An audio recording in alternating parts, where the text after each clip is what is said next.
আওয়ামী লীগ সমর্থক বুদ্ধিজীবীদের বিচার করার কথাটা আমি ওভাবে বলি নাই। আমি বলেছি যে এই যে 16 জুলাইয়ের পর থেকে আবু সাইদকে হত্যা করার পর থেকে ছাত্রদের আন্দোলন দানা বেঁধে উঠছিল। আপনি জানেন কয়েকদিনের মধ্যেই আন্দোলনকারী ছাত্রদেরকে বিশ্ববিদ্যালয়ের প্রাঙ্গণ থেকে বের করে দিয়েছিল সরকারি দলের ছাত্র গুন্ডা বাহিনী।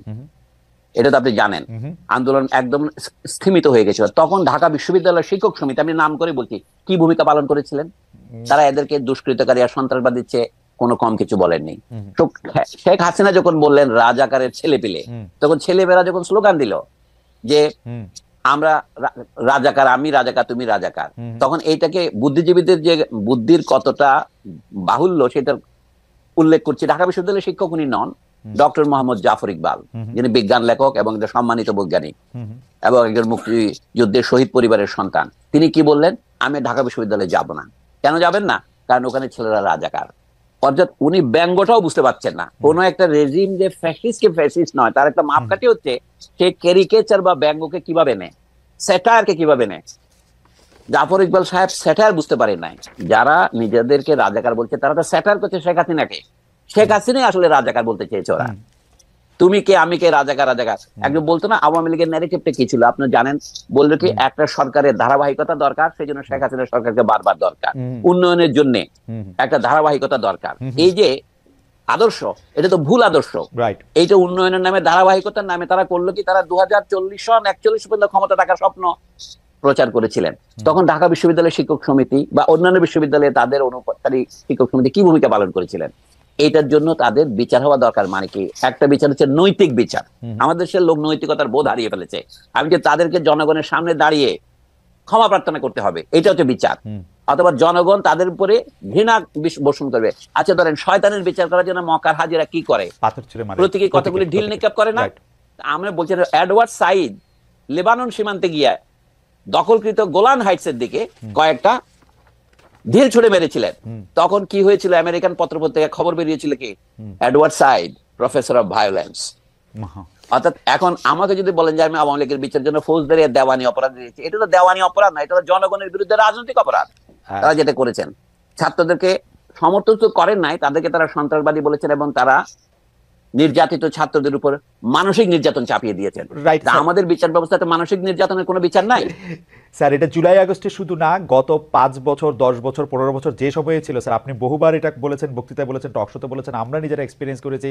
তারা যে এইভাবে সরকারের বিভিন্ন অপকর্মকে, আপনি যাদের কথা বলছেন ঢাকা বিশ্ববিদ্যালয়ের শিক্ষক সমিতি থেকে শুরু করে আমরা নিজেরা, মানে সাংবাদিক থেকে শুরু করে অনেকেই এই কাজটাই করেছেন, বুদ্ধিজীবী বারবার করেছেন।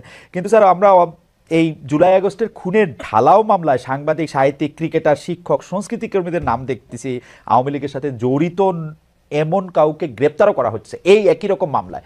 এইটা কি স্যার ঠিকই আছে বিপ্লব পরবর্তী বা অভ্যুত্থান পরবর্তী? না, এটা ঠিক নাই। আমার কাছে বিপ্লবের পরে অনেক সময় মব জাস্টিস হয়। পৃথিবীর ইতিহাসে যেরকম বিপ্লবের পরে ভায়োলেন্স হয়, যে লোক মারা যায়। আচ্ছা 1971 এর পরে ধরেন, আমরা সকলে জানি ঢাকার খোলা স্টেডিয়ামে আমাদের দেশের একজন বিখ্যাত মুক্তিযোদ্ধা কতগুলি লোককে বিহারি বলে ধরে ওপেন বেয়নেট দিয়ে মারে নাই? তার কি বিচার হয়েছে? এটা তো মার্ডার।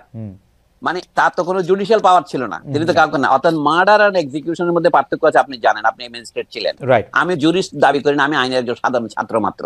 তো আমার বক্তব্য হচ্ছে আইন ভঙ্গ হলেই একটা খারাপ উদাহরণ তৈরি হচ্ছে, সেই খারাপ উদাহরণ অনুসরণ করা উচিত নয়। আমার বক্তব্য খুব পরিষ্কার। শুধু যদি ঢাকা বিশ্ববিদ্যালয়ের শিক্ষক সমিতি এটা করতো তাতে হতো না। তারা দেশের সমস্ত বিশ্ববিদ্যালয়কে পর্যায়ক্রমে নষ্ট করেছে। কিভাবে নষ্ট করেছে? তারা অযোগ্য লোকদের এটাকে বলা হয়তো স্যার, মাঝখানে একটু বলে, এটাকে বলা হয়তো উপাচার্য লীগ একটা প্রতিষ্ঠিত হয়েছিল স্যার, শিক্ষক। এমনকি আমি পরে শুধু টোকাই লীগও তারা তৈরি করেছে। না, আমার কথা এইটা হচ্ছে স্বৈরাচার অথবা ফ্যাসিবাদ যে প্রক্রিয়া অর্জন করে, এটাকে বলে ইংরেজিতে বলে লেট ফ্যাসিজম। মানে অর্থাৎ অনুন্নত দেশের ফ্যাসিজম অনুন্নত প্রকৃতির হয়, তার এফিসিয়েন্সিও কম হয়। বুঝতে পারছেন না? এটা বলার দরকার নেই। আমরা এটা তখন অনেক সময় বলতে, ফ্যাসিজম শব্দটা বলতে আমরা ভয় পেয়েছি।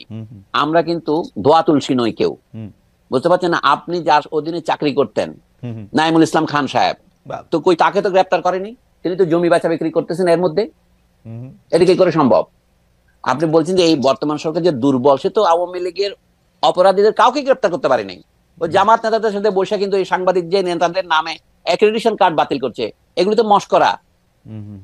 মানে যাদের জেলে যাওয়া উচিত, যেমন সোহরাব হাসান প্রথম আলোতে কাজ করেন, তার সাথে মঞ্জুরুল হাসান বুলবুল ছিলেন, কথাবার্তা তো একজন অমৃত সেবী, মৃত সঞ্জীবনী খেয়ে আসছে এরকম মনে হয়, এত বিনয়ী। তো সেই বিনয়ী তো জামাত নেতাদের সাথে বসে খাওয়া দাওয়া করছে, মানে এদের নাম নিতেও আমার খুব অপছন্দ হয়, তবু বলছি আবুল কালাম আজাদ, এই জাতীয় লোকগুলো বসে বসে খাচ্ছে।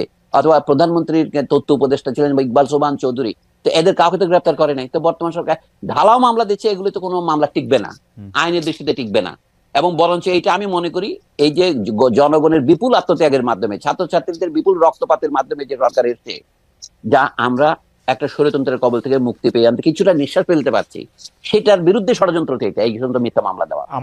আমার মনে হয় যে প্রফেসর সলিমুল্লাহ খান যেটি বলছেন সেটি আমরা আসলে সবাই মনে রাখতে পারি, যে এই বিচার আসলে জনগণের সামনে ক্ষমা চাওয়া এবং এইরকম একটি বিচার হওয়া উচিত, সেটি আসলে ঢালাও মামলার ক্ষেত্রে না। আমরা মনে হয় যে এটি আসলে অনেকে মনে রাখবেন। এই যে মডেলটা বলি, খালেদ আমাকে বলে যে দক্ষিণ আফ্রিকা যেটা হয়েছিল ট্রুথ এন্ড রেকনসিলিয়েশন, আমরা দেশের সব মানুষকে জেলে ঢুকাইয়া সব মানুষকে নির্বাসনে দিয়ে দেশ চালাতে পারবো না, সোজা কথায়।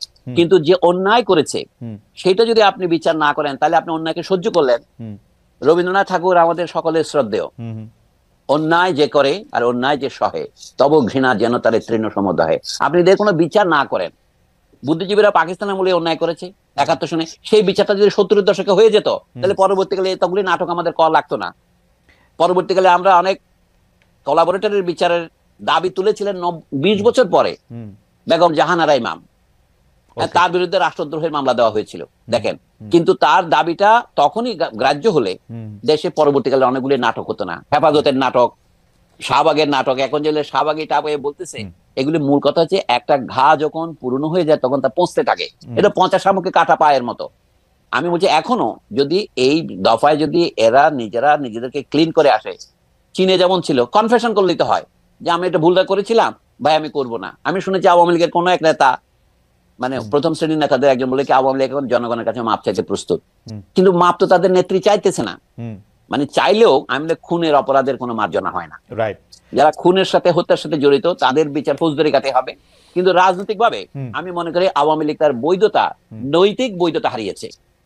আওয়ামী লীগ বাংলাদেশে আর কোনদিন উঠে দাঁড়াতে পারলে আমি মনে করি যে আমাদের রাজনৈতিক পড়াশোনা যা করেছি সবই বৃথা যাবে। মুসলিম লীগ যেমন বিলুপ্ত হয়ে গেছে, আওয়ামী লীগও বিলুপ্তির পথে, এটা আমি দৃঢ়ভাবে বিশ্বাস করি। আওয়ামী লীগ তো ভিন্ন নামে আসবে, কিন্তু পুরনো আওয়ামী লীগ নিজে নিজেকে বিলুপ্ত করে নাই, বাকশাল করে তাকে আবার ফিরিয়ে দেওয়া হয়েছিল।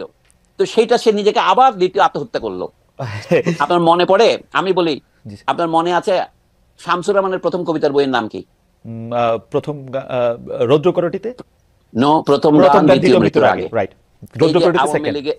এই যে আওয়ামী লীগের দ্বিতীয় মৃত্যুর আগে এই প্রথম গান গেয়েছিলেন শেখ হাসিনা।